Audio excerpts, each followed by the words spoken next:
We're doing our best. And that is 100% from the Mormon temple ceremony. So I hear this, my ears perk up like, wait, what? What's going on? It consists of the monarch, 24 companion knights, and a royal family member, honoring outstanding public service. Its symbol is a blue garter with the motto, Instead of being, somebody who's in darkness versus a person who's already been established as a brother. They got to a point and I'm like, man, should I really be watching this and ruin the surprise? So I was a little conscious of it before, I guess. It's experience. Yeah. We had, during the degree we had for Lombard, we had a gentleman who just had knee surgery within the last 6 months. The views expressed in this presentation are those of the host and guests and do not represent the views of any lodge, Grand Lodge, appended body, or any other person or persons whomsoever. Welcome to At Refreshment. Brothers, we are at Refreshment. Welcome, everyone, to the At Refreshment Masonic video podcast. Once again, I am your host, Wesley Bruder, and I am here with my other host, Eric Maxa. Say hi. Hey, everybody. Welcome to the show. We got a good one lined up for you guys today. Yeah, I hope everyone has been enjoying the content we've been coming out with. We have gone to weekly releases for the show, so hopefully we can keep that up for you guys and not drive ourselves insane, right? We're doing our best. Yeah, as best as that can be, which is sometimes we've been working hard at trying to come up with solutions for everybody's streaming issues, but it's gonna be good. We got the new setup we're trying, and hopefully it works out. Yeah, I think it will work out well. Again, we all have crazy schedules, and we're doing the best we can for this. Feel you on the crazy schedule. Oh yeah, for sure. So the idea for this episode, and hopefully going forward, is to make this a series where you're going to start talking about the degrees in Freemasonry. And of course, we're going to start off with the first 3 degrees. So this is going to be episode 1 of, again, hopefully a series that we can continue on through all the degrees in Freemasonry. But this is going to be the first degree, the very first one, the stepping stone, to say, in Freemasonry. Now, of course, we're not going to let go of any secrets or anything, but it's good to talk about the things you can gain from these experiences. Yeah, and I know we at Raven will have a couple first degrees coming up, and we're going to be doing some practices, but you just had a first degree. We did. So my lodge did a visit to Lombard Lodge. I thought it was a singular first degree. I didn't realize it was 2 first degrees on the same night. And due to some issues that Lombard was having, my lodge stepped in to assist. And it's a really good feeling when I haven't done first degree work as a junior deacon for a couple of years now. And knowing that I just stepped in with no practice and still was able to manifest a decent degree experience for the candidates was top-notch feeling. Yeah, I haven't done junior deacon in a while. When you said that, I'm like, oh my gosh, let me think. I'm pretty sure I can do that. We were going amongst ourselves trying to figure out who knows the lines. I think I did senior deacon once for a first degree, and then I'm like, I can't do it. I wasn't that prepared for it. For the brothers who are out there and they do degree work a little bit more often or not, it's like riding a bike. It can be intimidating when you haven't done it for a while.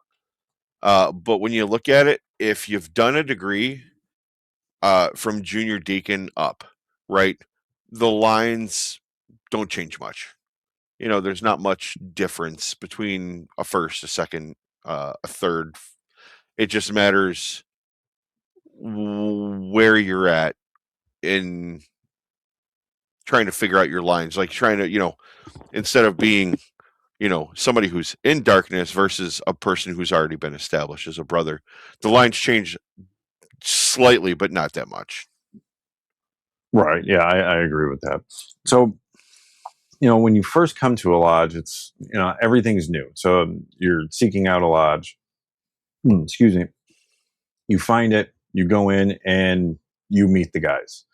What was that experience like for you when you were first joining? When I was first joining, it was a very niche experience getting to know the guys. You're wandering into a place. Now, mind you, my experience is a little different because I had kind of met and known the guys for like 2 years before I actually petitioned, not even petitioned, but started coming to like dinners and events, trying to get my name out there to try and meet brothers of the lodge. I'd known Yoshi, Marty, and the like for a couple years, with Chris, who was my best friend, who was already a Mason. But getting that first like experience of kind of meeting everybody was kind of uh intimidating, because you're going into this knowing that you're meeting a bunch of guys, but you're also trying to impress upon them who you are as a person. Can affect how you feel when you're like, do I talk about this, do I not talk about this other thing, what's you know the proper way to talk to people about certain situations, or maybe you hold that off. um Me personally, I was a little bit less off with that. I like I said, I'd already known a couple of the guys, so I was already comfortable talking with the guys. And I think depending on the lodge you go to can also kind of intimidate you if you're going to a lodge where you're the youngest guy there, right? And all these older gentlemen who've been in the craft for years are there. What are you're trying to impress upon them how you feel, without intimidating them, or getting intimidated yourself by what they're saying to you. So I think overall it's an intimidating experience for a first time person coming to a lodge. And it's eye opening when you finally go through that first degree and you witness the brotherhood that's all there for you. It really alleviates that pressure of trying to impress somebody, rather than trying to understand that you're also now a brother and you fit in because they felt you fit in before you even did that. Mhm. So, my experience was a little different. I didn't get to know everybody before I went to the lodge. Well, I can't really say that. Well, let me explain. I met the guys, but I didn't meet them at lodge. I met them at a bar. So after a little while petitioning my buddy, the lodge went dark for summer. So it took a little while to get my petition in. I come meet them at the bar. We all talked. They seemed like good guys. And then next thing I know, it's like, oh, yeah, well, come for your first degree. And that was my first experience at a lodge, was the day I'm getting my degree. Oh wow. Okay. Yeah. So I didn't go in for like dinner and stuff. And I guess that's kind of because maybe I knew one of the guys. He was a baseball teammate of mine, and he was a brother of Azure Lodge at that time. Okay. And he didn't explain the ins and outs of like going dark and stuff. Not that I would really know, but I'm like, hey, it's the summer. This sounds interesting. Yeah, I want to be a brother. Let's do this. And it just took some time. So I was kind of nagging him a little bit, like, hey, what's going on? What's going on? And thinking back, when I had petitioned, it took a while for my petition to go through because COVID was still going on. Like the Oh yeah. Oh, wasn't meeting. It took a while for them to get my petition approved and yeah. voted on. You're a COVID. You were raised during COVID. I was slightly after COVID. I was raised. So did you have to put cellophane on the Bible and everything when you went through? Yes, yeah. They had You had a Bible condom on for that. yeah, basically something protected. We had When I went through my first degree, we had 3 first degrees that night. I was one of 3 guys. Oh, wow. So, Well, how long were you waiting? Because, okay, if I remember correctly, Lodge was shut down, I want to say maybe 2 or 3 months. so from when I first submitted my petition to when I got my first degree, it was probably 3-4 months. just waiting for them. I was waiting for the longest time for guys to contact me about my investigation. And because I already submitted a petition, and Chris is like, "Oh, we have to incite an investigation committee and stuff like that." I'm like, "Okay, no problem." He's kind of talking me through it, and I'm like, "It's been 2 months, and I haven't heard from anybody. Did you guys even vote on me yet?" He goes, "No, we haven't voted yet. We haven't had a stated meeting because we're not able to be tiled." And they're like, "Oh man, all right. Well, I guess it's gonna be waiting a while." And then it's like another month or two goes by, and I just get called randomly from Jim, our marshal, and he's like, "Are you Eric?" I'm like, "Yeah." He goes, "All right, I got a couple questions for you," and I'm like, "This is all the investigation is." Turns out he was meeting because he wasn't able to meet with me directly, with the other investigation committee members. He called me ahead of time to get his questions out of the way, and then I met with uh, Mikey Savoya and I can't remember his name, but either way, it was a interesting time because at that point, I think it was like going on like a year past because like it was 2021 maybe because it was like March. I remember being like St. Patty's Day when I finally met with the guys. By the time I'd been Was it investigating, 21? 2021 was after because it was. I remember it being like it was St. Patty's Day when I met with them. Yeah, I'm trying to remember all that. Man, yeah, it's only a couple of years ago, It's but crazy. It's 5 years, but it feels like nothing. yeah. So, like I said, I didn't meet anybody at the lodge. My first footsteps into the lodge was for dinner just before the degree. And Okay. they explained what was going on. And I'm like, okay. So everything seemed like really quick for me. I mean, it took months to get to this point, Right. but it seemed like, man, this just, I was just thrown into it. Like now everything's just happening really quick. Had you done any research into Freemasonry in the meantime before your first degree?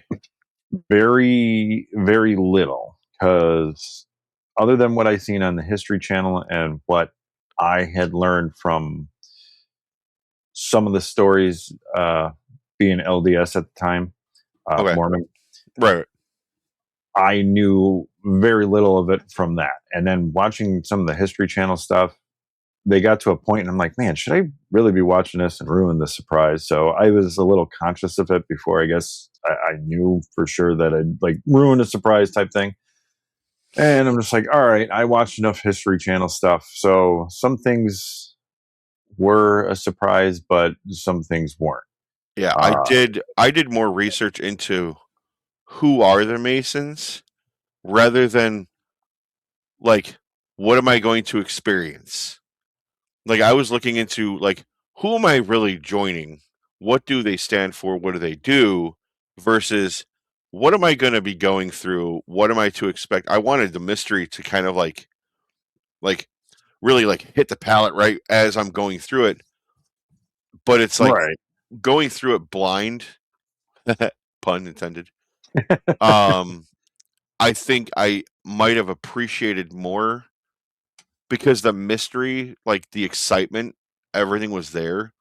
Now I've seen candidates go through and they're like shitting bricks. They're not sure what's going to happen. They're all afraid, like they're freaking out. And I think the Yep. biggest thing I've ever had to do is reassure a new candidate in waiting that I was like, hey man, listen, it's like what you're going through, we've all been through. We've all done this. And if we didn't think this was worth it, we wouldn't be here. So it's like open your mind up to understanding what's going on around you, take in everything through your perceived senses, but understand that we're all here for you. You're not here for us. Like we're here today for you. Right. So take it easy. Take a deep breath. It's going to be fine. You're going to go through it. You're going to be fine. Nothing's going to hurt you. But make sure you open up your senses to understanding what you're feeling as you're going through this process. Mm-hmm. So what was it like for you? when the secretary comes out, because you're kind of informed, or it's like, all right, hey, stay here. So you're down in the eating area or in the waiting area, the foyer, whatever. Yeah, that we had lodge had. we're sitting in the Okay. foyer. Something's going on, and it's like, well, how long does this take? Because you don't know, they're opening lodge, doing Well, and ceremony that's the and thing. everything. So ours, And then all of a sudden, these guys with these rods come out, and Yeah, along with the secretary, and it's and then you're interrogatories. getting more questions. What was that like? Yeah. So the crazy part about it is that we didn't go through our interrogatories together. The three guys that I was with, they came out. They brought the one candidate that was up first, and they took him. They took him into the preparation room, so he was separated. And you just see, okay, this guy disappears, and then the next guy comes up. He disappears. He doesn't come back, right? Because at that point, they've gone through the interrogatories. The stewards are starting to prepare the candidate, right? I see the secretary come back. He goes through the door. They do the whole first degree for the first guy. That first guy never came back. I was the last one to go. Ah. So, like, the second guy to go, he was really, like, sweating, like, very concerned, very, like, jittery about things. He was, like, freaking out almost. And I had, with me, a candidate in waiting, is sitting here like, dude, I was like, all these guys have been through this. What are you freaking out about? Chill. It's fine. Everything's going to be fine. You'll be great. And then he goes, and he doesn't come back. It's like, all right, well, now I'm waiting by myself, just twiddling my thumbs out in the lobby. And finally came my turn. It's like these guys come out, and the stewards come out. They take me to, and the next thing I know, they're like, "Hey, take off all your clothes." Like, wait, what? They're like, you keep your boxers on, keep your underwear on, just take off all your clothes. Like, okay, all right. This is an interesting party. Okay. Yeah. So I remember getting the questions with another guy, because I went through another guy. We went through at the same time. We didn't have separate ceremonies for the beginning part. So I'm just like, okay, more questions. All right, they sound familiar, because more questions. You guys just assigned 3 people to investigate me. They had plenty of questions. What are these questions now? Yeah. So, but this time they were asked. How do I say it? I don't want to say solemnly, but more sternly. Like, this is Deep impression. This is the final thing. Okay. Yeah.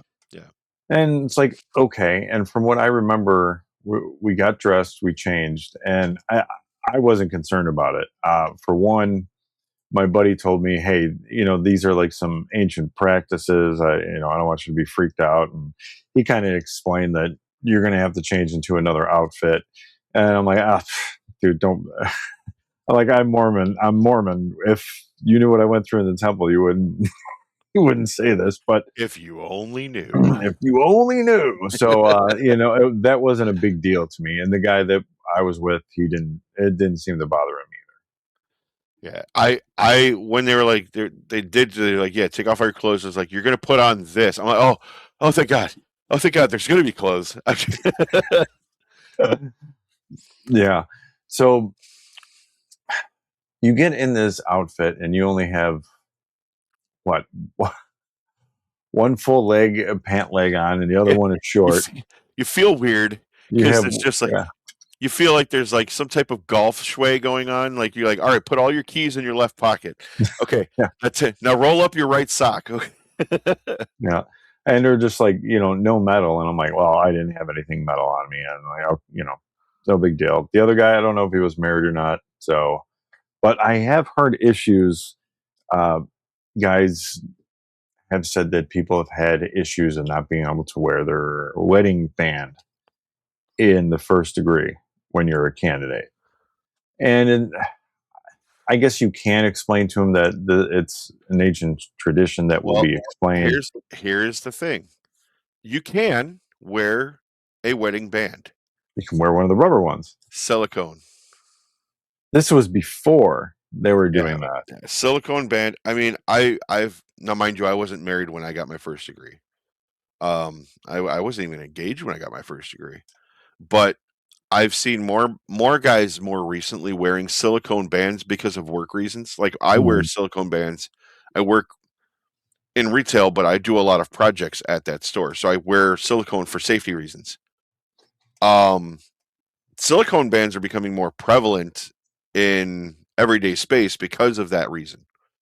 But I can understand, like back in the day, like well, everybody's got a titanium band or a gold band or whatever it might be. Well, sorry, you can't wear it. Nothing of a metallic nature. Yeah, it is explained later in the degree, but what's not explained, and I read this in the book and doing interviews with Brother Christopher Earnshaw. In his book, Initiated by Light, he explains that this is an alchemical thing, that when being initiated or coming in or doing what would be considered the experiments of alchemy, you always had to have metal. You had to start with metal, or metal had something to do. There's a starting property to get to the finishing property. The new initiation as well into alchemy.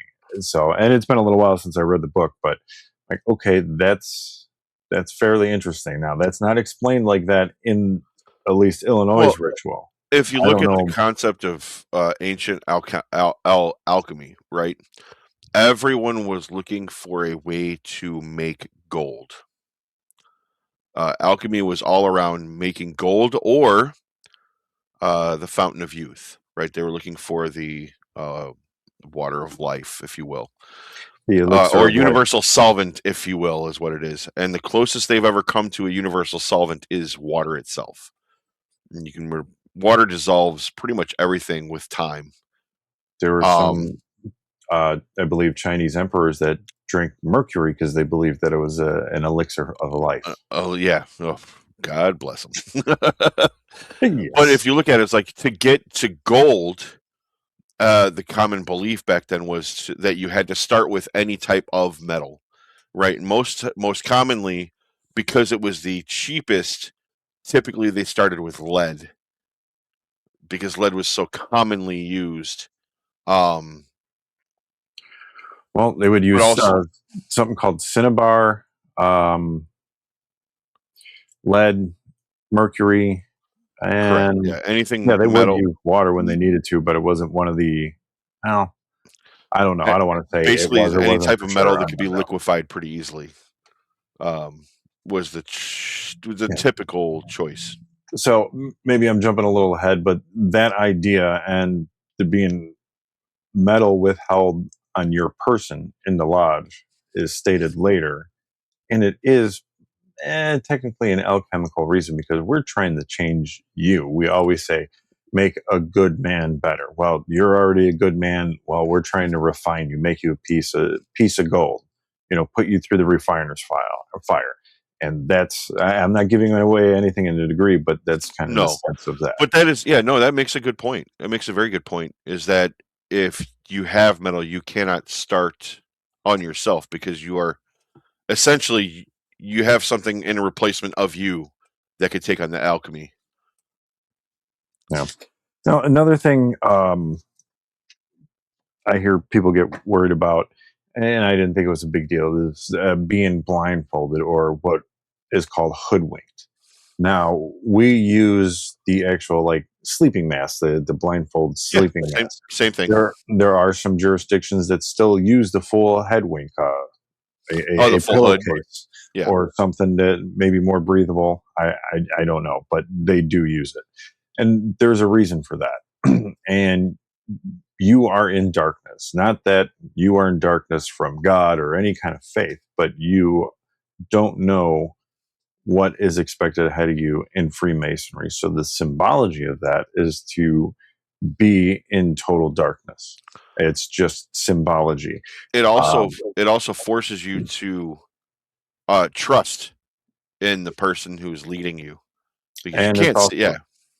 Sensory deprivation, I guess you could say, a little bit, because you have to trust, you have to feel. You only have one slipper on. and you have pretty much essentially these uneven. pajamas You're basically you're given an uneven gait right off the bat. You're not walking properly. on. You're Right. not, But I think my favorite line, and this is just very easy, is follow your conductor and fear no danger. And that brings me to my next thing. What did that mean? Following your conductor, being in that darkness, having your eyes closed, blindfolded, having to have that trust in somebody else who you really don't know. How did that feel? It was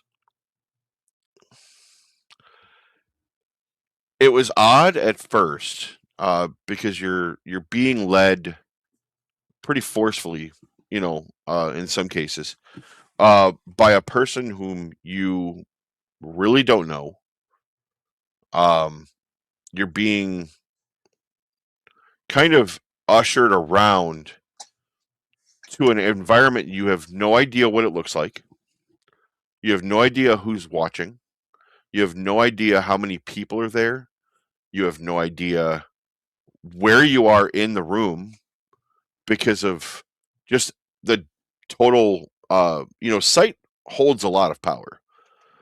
But if you, like I said, I keep explaining to the candidates, it's like, hey, use your other senses to understand what's going on around you. Because when you take sight away, imagination puts you in a space, right? You could be walking into a dungeon. You could be walking into a courtyard. You could be walking anywhere. You have no idea where you are. But if your other senses are suggesting something, right? You stop here, you stop there, you stop. Where are you stopping? I have no idea. So my brain is going to fill in what it thinks I'm going through. Yeah, your brain's going to fill in the blanks Correct. to make you more comfortable.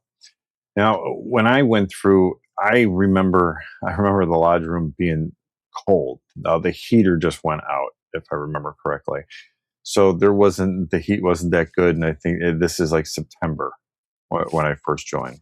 So it's a little colder. I think I paid attention to my footing because I was really worried about stepping on something, stubbing my toes. Obviously, I have leg issues, so Right. that So- was concerning for me. But what stood out was this going from I'm in darkness and I want to be brought to light. And it was the emphasis of that.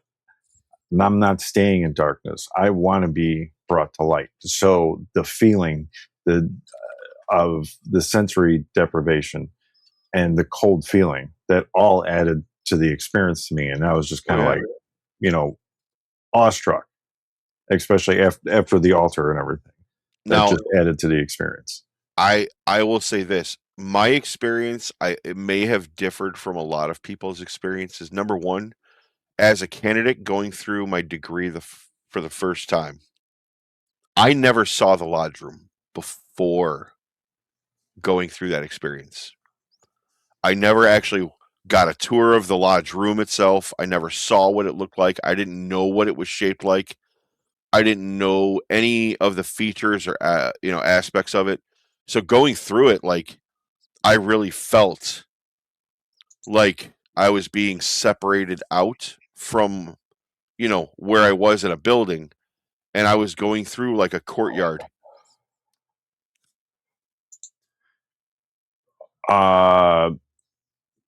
Like you were going through a courtyard. Okay, I'm Correct. sorry. Yeah, My like I was. mind went right to Elmhurst Lodge because they kind of have like a courtyard. No, yeah, they have. Yeah, but what I'm saying is, like, when I was actually being processioned through the room, Right.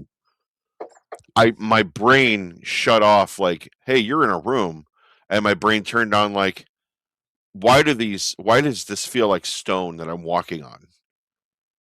Mm, Like, I wasn't right. feeling a normal floor because of that uneven gait of walking with, 1 foot clad, 1 foot not. Mhm. Like, I felt uneven, like I was walking on a stone Okay. pavement. All right. Yeah. Now, excuse me. Now we come up to the altar, and you were put in a certain position. That's all I'll really say. No, yeah. And you do have to kneel, and that was an excruciating experience for me. I had all my weight on one good leg, and that started giving out after a while, and I have to put it on the bad one, and my leg is shaking, and to me it seemed like, oh my gosh, when is this going to be over with? So I didn't really get a good experience at the altar for the first time because of that. So I also have issues with my knees. In high school, I actually tore my ACL, MCL, and meniscus all in one leg. So I've got a weaker leg, and it just so happens to be the leg that you have to kneel on. And I was shaking, literally legs shaking, trying to stay in one place. It's experience. We had, during the degree we had for Lombard, we had a gentleman who just had like knee surgery within the last like 6 months. And we have to offer him a chair in front of the altar because kneeling was not an option.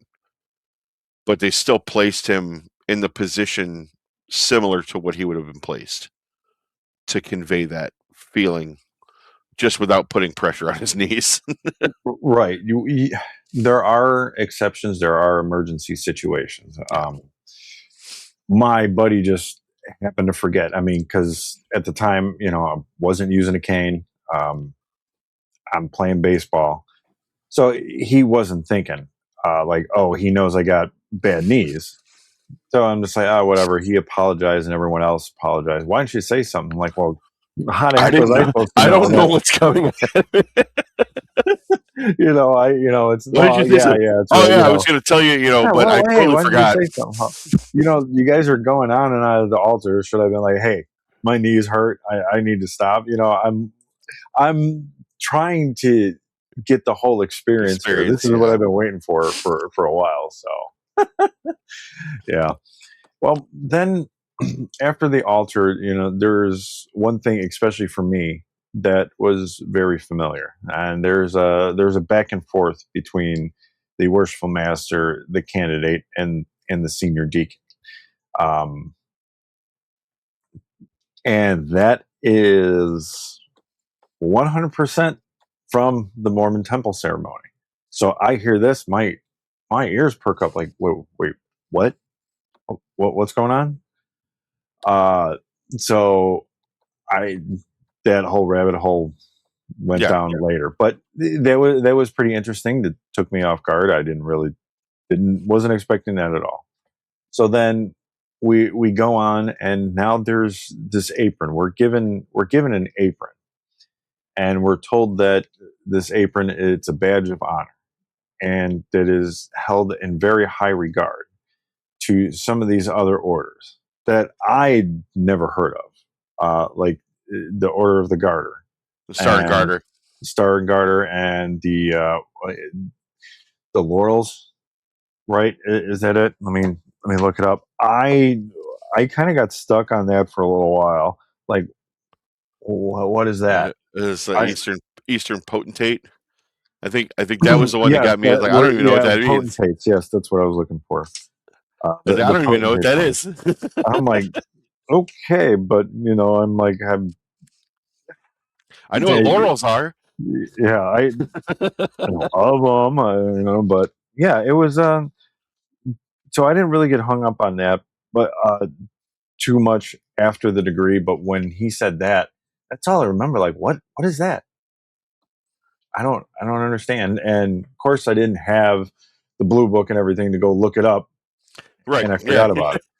And it's one of those things that isn't given too much anymore. I know it's a Royals thing, if I remember correctly. Villa Park does the long form apron lecture, thanks to Brother Bill McCarthy.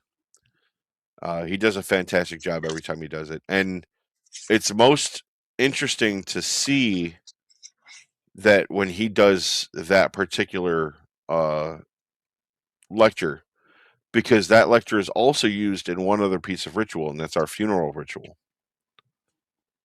Oh, the Golden Fleece. That's what I was thinking of. So there's a couple, and if you do look them up on the internet, they're still around. One is, or I don't think the Golden Fleece is given out anymore. They're Roman Eagle. Well, Roman Eagle's older. that's the Eagle is older than Rome. Everybody has a Right. version of that. Yeah, and the Star and Garter. So, you know what? Maybe I should bring it up for everyone to see, right? Yeah, yeah.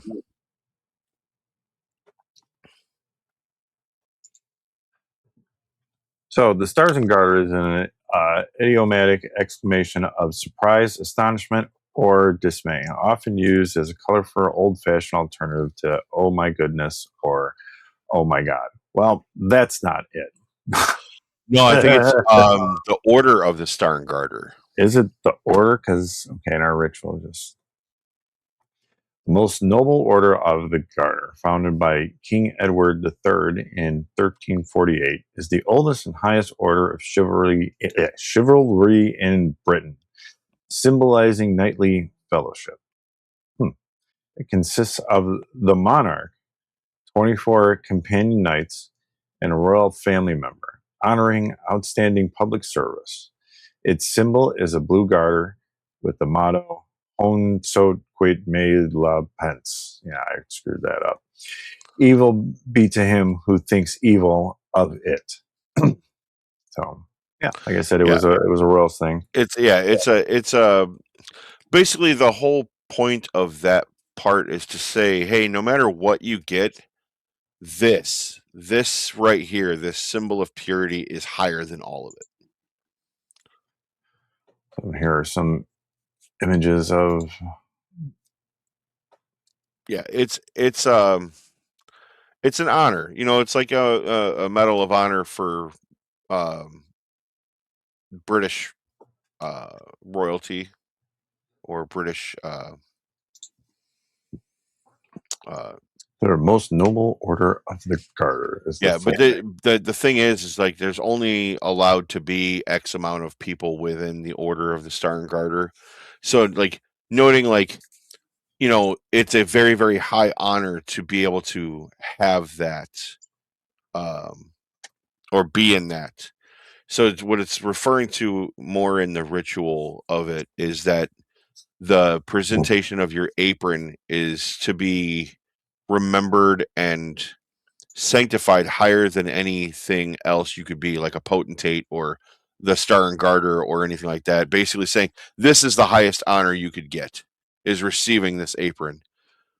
And it's if you look at it, to receive that apron, you have to be in high regard within the brotherhood. You have to be able to petition, and to be able to petition, you have to be regarded as somebody worth including into this group. So these seem to be also, the Order of the Garter. It's where is it? Outstanding public service. So these are public things, and you have to be an upstanding person in your community. You're not just any old person. Just hey, give me this honor. You've got to show that you're part of the community. You're showing up the things that you should be showing up for the community, in support of the community. Correct. At least from the little bit that I'm gathering in that. And within Freemasonry, what do we do? We're always doing charity work. After the degrees after you're done receiving your degrees, now it's up to you to perform those degrees for the next person. Now it is up for you to cook for their brethren. Now it is up for you to go out and organize a community service, or not organization, but to go out and organize some sort of community service for the lodge to help out the community. I'm glad you said that because I was recently doing an Intender night with our fellow craft, Aaron, whom is a huge fan of the show, Yes. But also I was impressing that same sentiment to him, knowing that he's going through he's doing his long form catechism for everything. He's already done his catechism going into the second degree. He's doing his catechism, going into his 3rd degree now. He's working on it. But I impressed upon him, I was like, you understand, it's like you're learning all these things. And by learning all these things that you're going through, it's like, because you're doing the long form, it shows that you have great understanding of what you went through. I was like, but I want you to take this knowledge, and I explained to him, I was like, and I want you to understand that when you become a Master Mason, it's not per se your obligation to pass this on to the next guy, because obviously we know it's a volunteer organization. You can't force people to do anything. I was like, but take upon yourself to understand that when you were going through your degrees, you had these people show up for you. I was like, you'll typically see the same guys that showed up for your 1st degree will be there for your 2nd. They'll be there for your 3rd, typically, right? Within reason. Obviously, schedules happen, whatever. Right. But I was like, because we recently, when he came with us, we requested to see if the Worshipful Master would be okay with our fellow craft traveling with me as being the Worshipful Master for the Villa Park Lodge. And the Worshipful Master was fine with it because Aaron had never seen the 1st degree. He experienced it. Okay. He experienced it, but he's never seen one. So, like, I told him, I was like, you know how, like, you saw all the things happening in the background? I was like, all the things that people are doing in the background that you don't see when you're going through it. I was like, all those people were there for you. It's up to you to be there for the next brother coming in. I was like, there's 2, and I told him, I was like, to me personally, there's 2 of the most important parts of ritualistic Freemasonry, okay? And that is performing degrees for the new brothers coming in and performing funeral rites for the brothers going out. It's like, that shows the brotherhood there is still alive.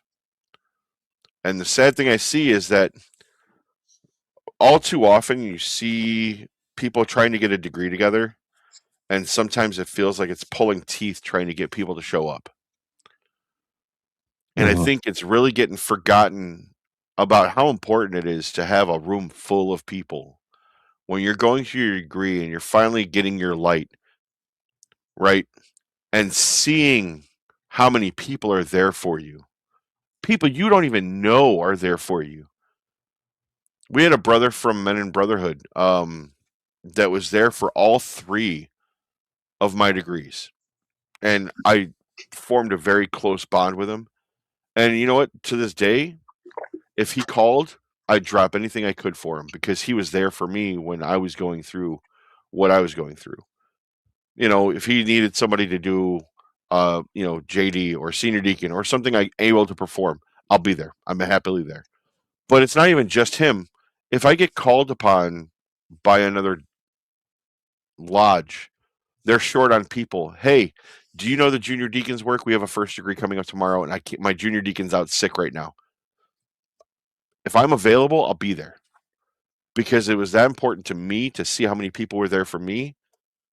And it's important to show those people that are getting their degrees that showing up for these parts being important is expressly because the brotherhood doesn't exist if you're not there. Yeah, there is no brotherhood without you. Right. And then you are a brother. You hold the title, well, maybe that shouldn't be a title, but I guess it is. But brother means more than just a title. And you should know that when you call someone a brother, what it means, what that really means. And right. It's not just like, oh, hey, it shouldn't be like that. You're not calling a brother in lodge brother like some stranger on the street. Hey, brother, what's going on? No, we're expressly posing it to the point where, listen, I trust you. I trust you implicitly because we've taken the same obligations. We've taken the same degrees. We've all been through the same experience. It's like we have a bond. That bond only shows through if you're showing up for the guy behind you. Yeah. So at this point, after the apron, you're brung to the worshipful master, and there's one more explanation. What wouldn't it be without another explanation? And These are your working tools. And you are physically and symbolically given these working tools. And it's explained to you what you should be doing with them. Dividing your day up, making sure that, is it the plumb line at this time? Removing your superficial flaws. So yeah, so this is the start. Now you're measuring. You're not cutting anything. You're measuring your time. You're trying to Correct. get You're doing prep everything work. in order. You're doing prep work. Right. And then after this explanation, you're the newest guy, and you're taken to the northeast corner and explain that you Why are the you're there. newest guy, Yeah. and why you're in that position. And then you're led out of the lodge room back to whence you came, as it is said. And then you go get dressed. Everyone says congratulations. You might go to the bathroom, get a drink of water or whatever, and then you come back for some even more lectures. Even more talking. And it wouldn't be Freemasonry if we didn't explain everything that you just went through. You know what? And I think that ritual is overlooked upon nowadays, because if you think about it, Freemasonry originally existed mouth to ear. There weren't books. There wasn't a manual. There wasn't an intender's book saying, this is what you went through. You had to relearn what you just went through to get a full explanation, so you fully understood when you started to do your catechism, when you started to do your other things. So that way, like, that I think is like the visual aids that you get while those explanations are happening. Those are timeless. It's the same. I've literally seen the same slides used at different lodges. They're timeless because they're embodiments, right? They're pictures that are all explaining what's going on. But at the same time, you have somebody who's memorized that explanation and is giving it to you, right? And then it's your obligation now to understand what you went through and memorize what he was just told to you, so that it can be passed down through the ages. Right. Well, I'll give you we'll give the names of these lectures. There's 4 of them. The first one is the explanatory lecture, and that should be pretty explanatory. We're It just explains gonna what happened. explain things, and at no point are you talking or giving your 2 cents or asking questions during this. No. This is just an individual brother up in the East explaining all this from memory, unless it's an emergency and somebody doesn't show up, then we're reading it out of something like this, which is not something typical we wanted to do. And our The next worshipful lecture majesty is itchy. our next lecture is forms and supports, and that's another explanation of like how the lodge is covered, how it's adorned, and what some of those symbols may mean and what they are going to mean to you. Right. Then is tenets and cardinal virtues. It's the symbolic meanings behind things. Yes, we are. Let's see if there's something in here I can. It's the first lesson in how to be a better man. Let's put it that way. Oh, here's a small piece, and 1 sentence isn't 2 sentences isn't going to kill anybody. Truth, and this is somewhat to give you an idea what might be happening. Truth is a divine attribute and the foundation of every virtue. To be good and true is the first lesson we are taught in Masonry. Mm-hmm. And that's not anything unfamiliar, anything untypical. Any Mason would say that we are teaching in our degrees or in our lectures. And this lecture just goes more into something like that. And again, we're not trying to give anything away. I just want to give you an idea of what the way I described it to Aaron when we were going through, because I revert back to previous degrees to give ideas of, meaning behind things. And I explained to him, I was like, if you're taking your working tools, right, the first degree, the way I explained it is, let's say the plane crash is happening. The first thing you put on is your own mask. right? And then when Right. you're doing your second degree, now you're putting on someone else's mask, right? Because you're bettering yourself. You can't better your community. You can't better your relationships with your neighbors or your friends or your family or anything like that until you've worked on yourself first. Right. So first working tools are designed to better yourself. The second set of working tools are designed so that you can start bringing yourself out from Freemasonry and expanding your influence thusly, right?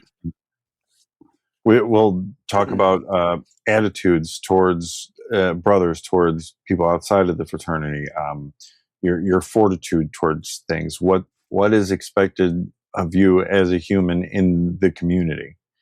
Just simple things like that. And Yeah. then the last one, and every degree has a charge. What the lodge is charging you with, and these are just simple things in the first degree. What is your duty as a entered apprentice or a Right. fellow craft or a master Just mason? the simplest thing that is expected of you as an entered apprentice, because you're not a master mason, you're not a fellow craft, so those things are not expected of you, and you don't even know what those are. Right. If you can't figure out how to get up on the first step, how are you going to get up on the other two? So that's all we're giving you, is that first level step, and take it easy. We know you're new. We don't expect everything from you. No, yeah. Is And a that, he did note. So this is going back to that EA fellow craft talk that I had with Aaron. okay. It was a very impressive. We had a. It's two people. Like only me and Aaron showed up that night, and we had a very long and lengthy conversation about what to expect from degrees, what to expect out of them, and what is expected of you, right? And it harkens back to that where as I explained to him, hey man, it's like you are incomplete where you're at. It's like you have lessons in every degree that you're going through, and every single one of those gets longer. There is more requested of you. There is more required of you. As like, and when you go through it, you'll notice that not only is there more requested or more, as like your obligation to your lodge and yourself gets longer with it. Yeah. Your obligations get longer. More is expected of you. So we're not going to give you the world and expect that you're going to be able to accomplish that.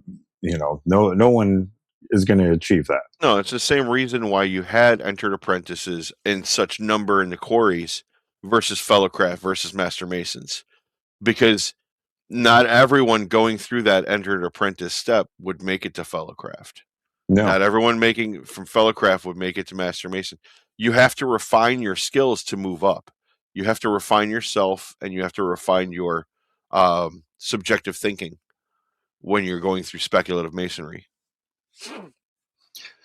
yeah. These again, these are the first steps. You're gonna stumble. No Everyone one's does. perfect. And I don't even know Everyone any does. master mason that's perfect. And this is not about perfection. Yes, you want the perfect stone to be laid, go from the quarry to the temple. Yes, that's the idea. But even the perfect stone will have its flaws, because that's how we are. We're very opinionated people. No master goes out and says this is perfect without saying to himself, man, I hope it really is. Well, and you got to look at that. The stone will never be perfect, right? It is. Stones are inherently flawed, right? But it's how those imperfections and those flaws interweave and interact with the stones next to them. Right. We're a brotherhood. The lodge is not the building. The lodge is the brethren. And how those brethren interact with each other makes a weak or a strong wall of stone. Right. Yeah. The integrity of the wall is only as good as the next brick laid next to it, on it, or below it. Yep. So whichever stone you are, whichever brick you are, You got to have that integrity. You got to keep your integrity. I'm an oblong. Yeah, then some of us are shaped oddly, and that's fine. You can still be part of the temple. That's fine. But no, So, honestly, like the degree work itself is so deep and intense. You can get super far into it if you really just keep digging and keep scratching the surface. You'll find more below that you may not have realized. Like I think it took me so long to realize that when you're going in as an entered apprentice, right, you're going to get your first degree. You're stopped in a certain part of the lodge. I mean, you wouldn't know this going into this, but you'll notice it after the fact. Because when you're stopped in a certain part of the lodge, that part of the lodge is known as darkness. You're starting literally where the lodge deems darkness. And then you're proceeded to go to the altar to receive light.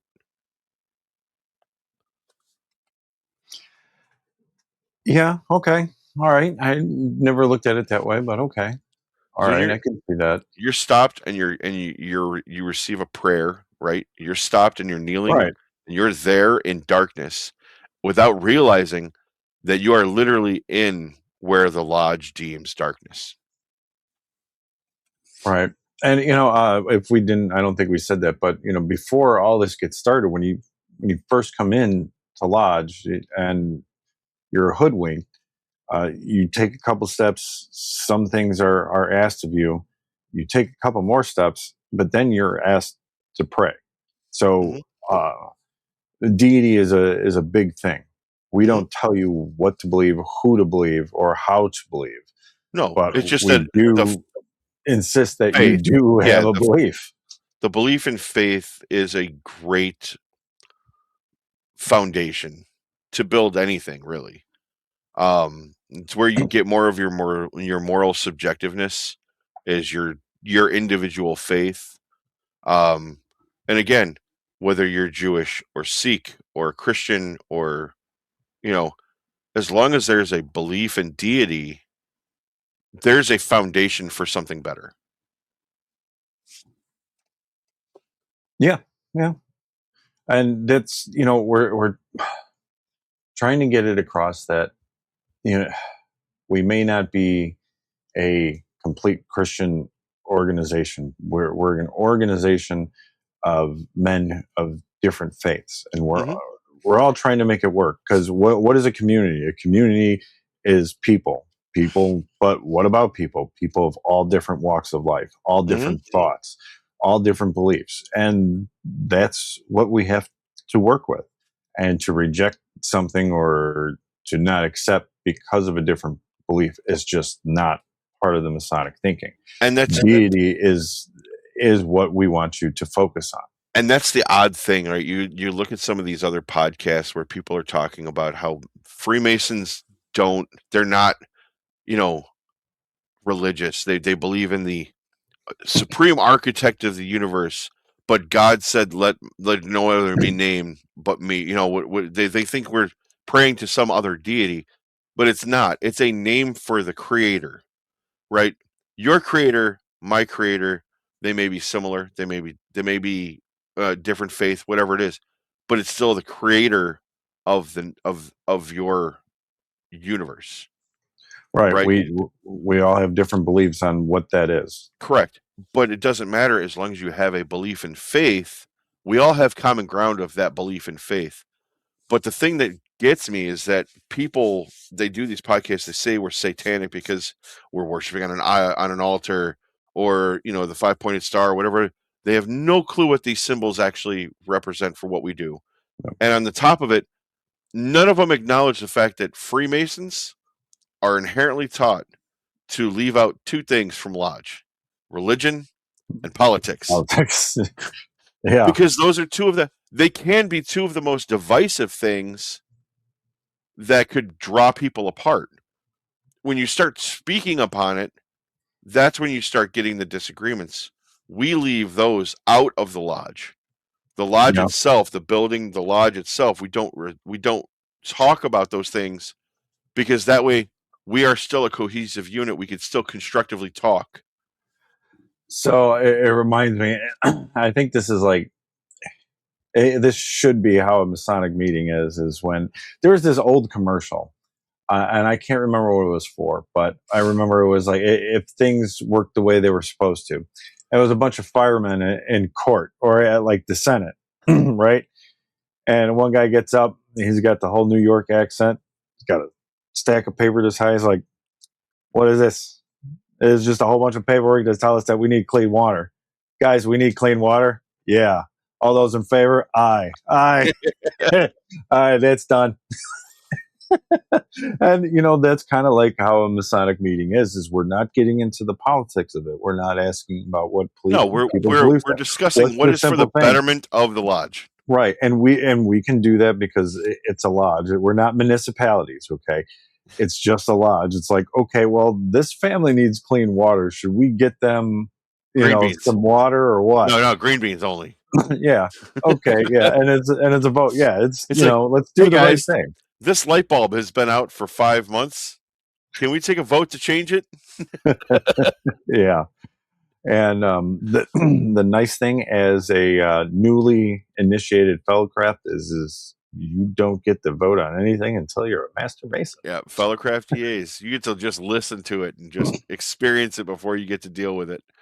Yeah, it's a sight to be seen. That's for sure. Well, that's pretty much the end of our degree. I think I'm going to enjoy this series.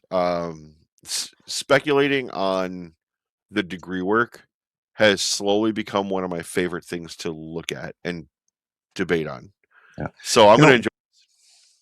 We talk about it a lot on the show, and I'm like, why don't we just give like a breakdown? Do an actual episode on it. Yeah. Let's actually have a subject this time. Yeah, right. So we've got Reddit files. We do have another episode of that. Dude, I love this. If it isn't out already, already, is going to be one of my favorites, and the Reddit files has quickly become one of my favorites. Yeah. So yeah, we'll get those out. So like I said, hopefully we'll be continuing to come out with episodes like this weekly, and part of our series you'll know because we'll say it's the degree series, Reddit files, or whatever other kind of gimmicks I come up with. It is late at night. I have to work early, and I don't have any of the adult beverage, but I would like to shout out to all the guys who know the lectures. Please encourage your brethren to learn them, because we're slowly running out of people that know them. And it's important. It's an important part of the degree work, and I think that'll be a great thing for us to all work on. Great. Oh, I got a couple. Well, congratulations to all those newly initiated entered apprentices if you're seeing this episode. And shout out to two brethren that recently passed away that meant a lot to the Masonic fraternity and to my lodges and chapters. First off, Kurt Simmons, who recently passed away, and Brother John Reedus, who was the Grand Illustrious in, I believe, 1978 or 79. He was our longest living past in cryptic masonry. So shout out to them. I know they're past, but God bless them. They'll be missed.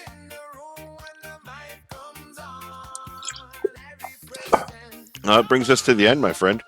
Yeah. So everyone, that is our episode. If you haven't figured it out, you're watching us on YouTube, Rumble, all the other fun stuff. Please give us a like and subscribe. Leave us a comment below. Hey, tell us what you want to talk about. We're willing to talk about most anything. Bring it up to us. Let us know. Yeah, we're willing to open this up. Hopefully, we're going to be coming out with some more guests for you guys. And if you are interested in being a guest, you have something you want to bring to us, please reach out to us on our social medias, Instagram, Facebook, or you can reach us at refreshment@gmail.com. That's our episode for tonight, everyone. Thank you for watching, and we will be back with more.